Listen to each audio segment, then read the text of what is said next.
Alrighty, really wish we could do women's calls in the parlor together because I have a bunch of calling cards to show you, and I had some calling card trays to show you.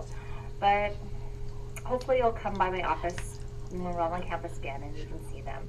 If you want to, you can just Google calling card trays, visiting cards, and you can see pictures of these things.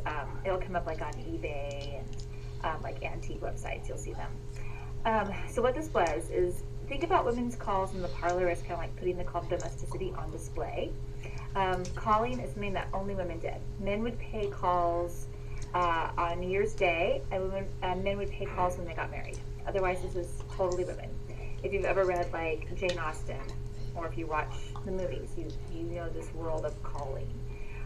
What it is women would knock on another woman's door, ask to pay a call. A servant's going to answer the door because this is very class-based. And then the servant would tell the woman who was waiting, just a moment, and then would decide, and then would come back and say, yes, this person will see you, or no, this person will not see you. Now, if the person doesn't see you, that could be because you've been like kicked out of the calling card circle, which is not good. You might have done something to upset the other women in the circle. Kind of very much like a Mean Girls episode, 19th century version. That's very regimented by rules and how you behave. So if you do get invited in, if the visit's only to be, or the call or the visit is only to be about 10 to 15 minutes, women are told that they are to say nothing that will disturb the digestion, which means you can't talk about politics or religion or philosophy or anything that's going to actually make you think, right? You can talk about fashion and the weather. And then when you pay the call, you'll leave like a card that has your name on it. And then you'll go to the next house and you'll pay a call on that woman and you'll leave your card. And there's a whole elaborate ritual with the cards. Again, I've got a handful of etiquette books that talk about all the ways that you're supposed to have your cards and how you're supposed to behave.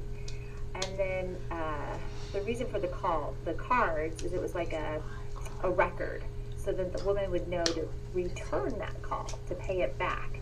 Because if she doesn't pay it back, then that's rude, and you might get kicked out of the calling card circle.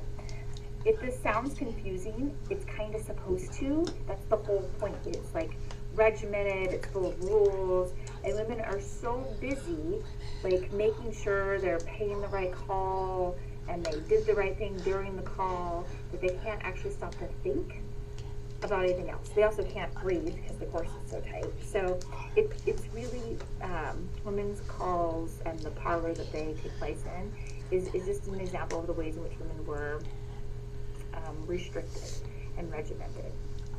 Now, what will ultimately end up happening with these calling card networks, though, is in time, some women will, as we said, right, they'll see the outside world and they'll think, I can fix that outside world.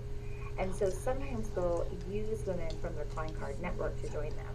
So it, in time, might be a way for women to build networks that they can use to create change. But in this period, in the early 1800s, it's really just a means of social control, so that women aren't actually thinking about how they can't really breathe because they're sucked up with the corset and making sure they're paying the right call. All right, again, if you've got any questions, you can ask in the discussion board. Take care.